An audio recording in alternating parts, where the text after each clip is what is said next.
É fato, é migué. Aqui cê vai saber se é fato ou migué.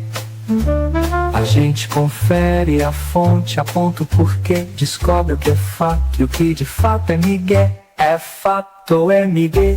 Aqui cê vai saber se é fato ou migué.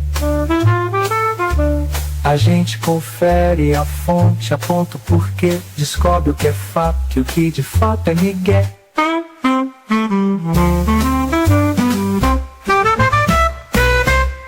Vou trazer aqui para vocês o vídeo que está circulando nas redes sociais. É do advogado Cacai. Sim, aquele aliado de Lula que deu uma festança em sua casa.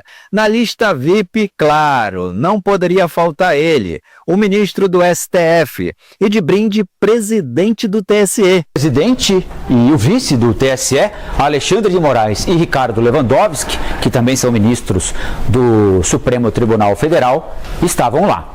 O anfitrião, Cacai, falou com alguns repórteres que estavam na porta da casa dele, afirmou que havia um grupo de samba na confraternização. Cacai afirmou que a lista de convidados foi feita pela esposa de Lula, a Janja. Parodianos, vamos assistir aqui. É fato ou é migué? O que Cacai falou sobre uma suposta interferência dos Estados Unidos na Suprema Corte Brasileira. A gente confere a fonte, aponta o porquê, descobre o que é fato e o que de fato é migué. Mas quer dizer, se eu não consigo fazer um habeas corpus dentro do Supremo Tribunal Federal, eu vou lá nos Estados Unidos e peço aos Estados Unidos para interferir na Corte Brasileira. Isso é algo que causa uma enorme preocupação e perplexidade. Para mim, mas nunca houve dessa forma. Seria uma interferência não só num cidadão brasileiro, mas no ministro do Supremo, no exercício legítimo do seu poder, julgando um processo de forma pública, com advogados constituídos. Então você perde o caso do Supremo e vai pedir à Suprema Corte que interfira. A única coisa que eu acho que deve acontecer, e tem que acontecer, eu falei sobre isso há 2 dias, e ontem o Lindenberg Faria tomou uma providência, é apurar a responsabilidade do deputado federal Eduardo Bolsonaro, que foi aos Estados Unidos pedir essa intervenção. Isso é crime. É pedir que... ele confessou o crime.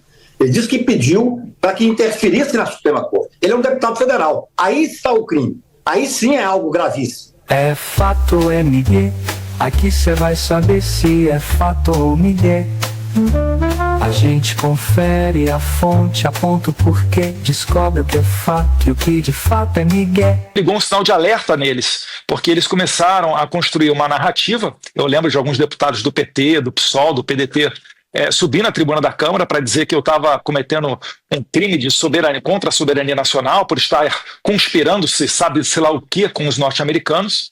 E aí eles pediram para que o meu passaporte fosse apreendido, numa tentativa de me brecar, de impedir esse meu trabalho internacional e me obrigar a jogar apenas o jogo deles dentro do Brasil, porque dentro do Brasil eles controlam tudo. Eu tive uma reunião junto com o deputado norte-americano Corey Mills, da Flórida, um veterano de guerra, primeiro mandato, pessoa que tem sido proeminente dentro da Câmara dos Deputados norte dos Estados Unidos, até fala-se que pode sair ao Senado na próxima eleição, e numa conversa com ele apresentei o tema do Brasil, ele se interessou e na semana seguinte ele cumpriu com a palavra dele. Ele disse que faria uma pergunta durante uma oitiva do secretário de Estado, Marco Rubio, que equivale ao nosso chanceler, sobre o Brasil. E ele pergunta sobre a possibilidade de sancionar Moraes. Marco Rubio, então, responde, dizendo que sim, há uma grande probabilidade de que essa sanção contra o Moraes ocorra, tudo relacionado a violações de direitos humanos, pois trata-se da lei Magnitsky. O governo de Washington anunciou hoje sanções a quem identifique como cúmplice de censura a americanos.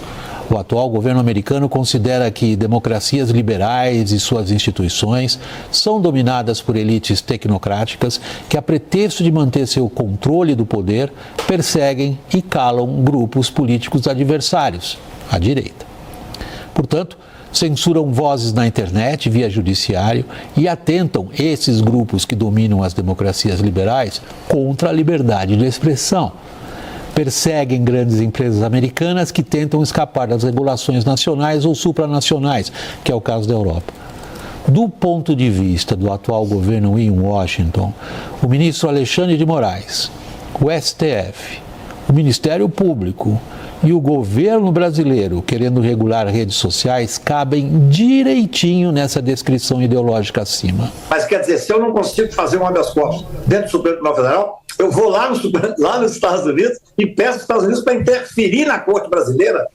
Isso é algo que causa uma enorme preocupação. Olha, Basília, pegando só um esclarecimento, a lei Magnitsky, ela não atinge cidadãos norte-americanos apenas, ela atinge cidadãos estrangeiros. Então, é só essa questão. E pode atingir pessoas físicas, sim, isso é comum no Brasil, a gente não tem esse precedente, mas a gente tem diversos precedentes em outros países autoritários, tanto quanto o Brasil, até pior.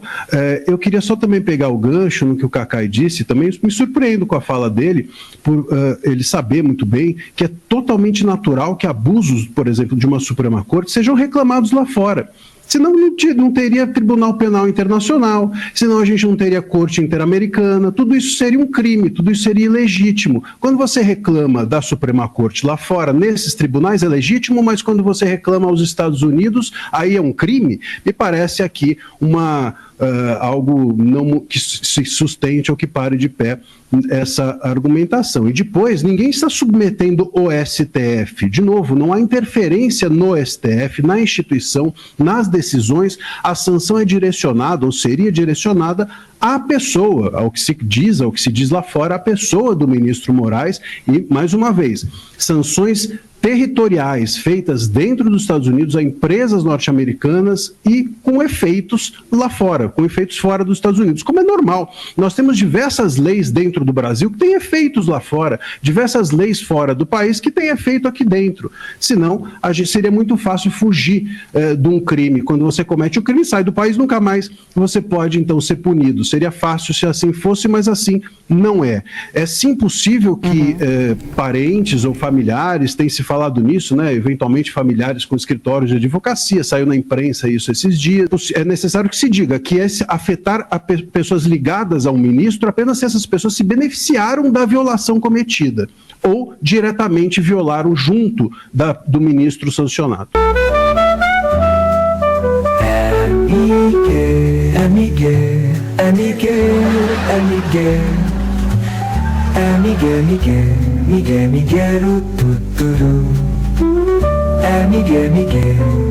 Miguel,